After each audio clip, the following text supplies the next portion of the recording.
Happy Friday, TBCY and college students. I hope that you had a good week at school. Let's wrap up this week of school by covering Proverbs 13. A wise child loves discipline, but a scoffer does not listen to rebuke. From the fruit of their words, good persons eat good things, but the desire of the treacherous is for wrongdoing. Those who guard their mouths preserve their lives. Those who open wide their lips come to ruin. The appetite of the lazy craves and gets nothing, while the appetite of the diligent is richly supplied. The righteous hate falsehood, but the wicked act shamefully and disgracefully. Righteousness guards one whose way is upright, but sin overthrows the wicked. Some pretend to be rich, yet have nothing. Others pretend to be poor, yet have great wealth. Wealth is a ransom for a person's life, but the poor get no threats. The light of the righteous rejoices, but the lamp of the wicked goes out. By insolence the heedless make strife, but wisdom is with those who take advice. Wealth hastily gotten will dwindle, but those who gather little by little will increase it. Hope deferred makes the heart sick, but a desire fulfilled is a tree of life. Those who despise the word bring destruction on themselves, but those who respect the commandments will be rewarded. The teaching of the wise is like a fountain of life, so that one may avoid the snares of death. Good sense wins favor, but the way of the faithless is their ruin. The clever do all things intelligently, but the fool displays folly. A bad messenger brings trouble, but a faithful envoy healing. Poverty and disgrace are for the one who ignores instruction, but the one who heeds reproof is honored. A desire realized is sweet to the soul, but to turn away from evil is an abomination to fools. Whoever walks with the wise becomes wise, but the companion of fools suffers harm. Misfortune pursues sinners, but prosperity rewards the righteous. The good leave an inheritance to their children's children, but the sinner's wealth is laid up for the righteous. The field of the poor may yield much food, but it is swept away through injustice. Those who spare the rod hate their children, but those who love them are diligent to discipline them. The righteous have enough to satisfy their appetite, but the belly of the wicked is empty. Verse 24, those who spare the rod hate their children, but those who love them are diligent to discipline them. Have you been in trouble recently?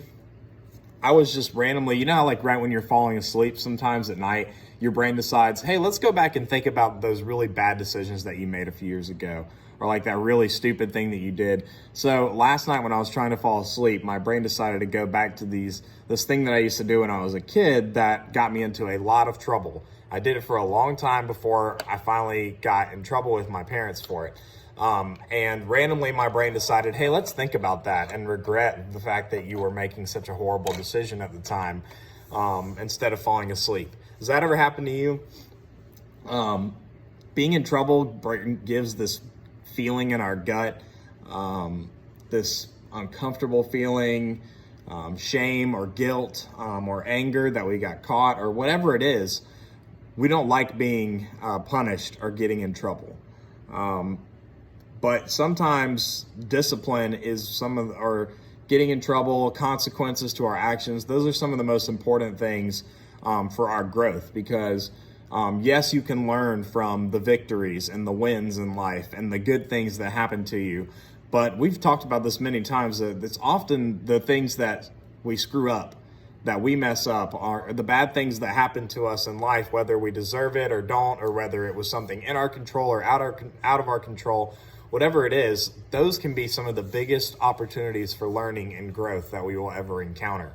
And so I want you to think about that when you do get in trouble and when you get disciplined, either from your parents for not doing your schoolwork the right way, from your teachers, from your friends for messing up, whatever it is, yes, we're going to have that moment of being defensive, of being angry, of lashing out, of being upset, but come to appreciate that for what it is. And maybe there's something that's happened recently with one of your friends or a parent or anybody like that you've gotten in trouble with, that you realize looking back on it that it was your fault.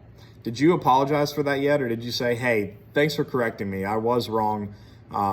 That's what I challenge you to do this week. Think of a time that recently in which you were the person that made the mistake or that were in the wrong, because we all end up doing something like this.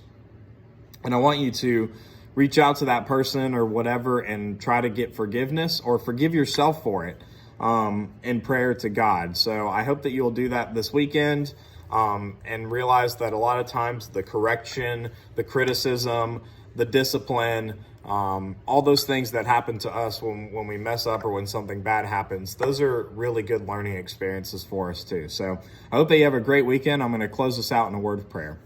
Dear Lord, thank you so much for this day. Thank you for allowing us to have this wonderful week together in this devotional. We're excited to get to meet together Sunday night for a Bible study as a youth group.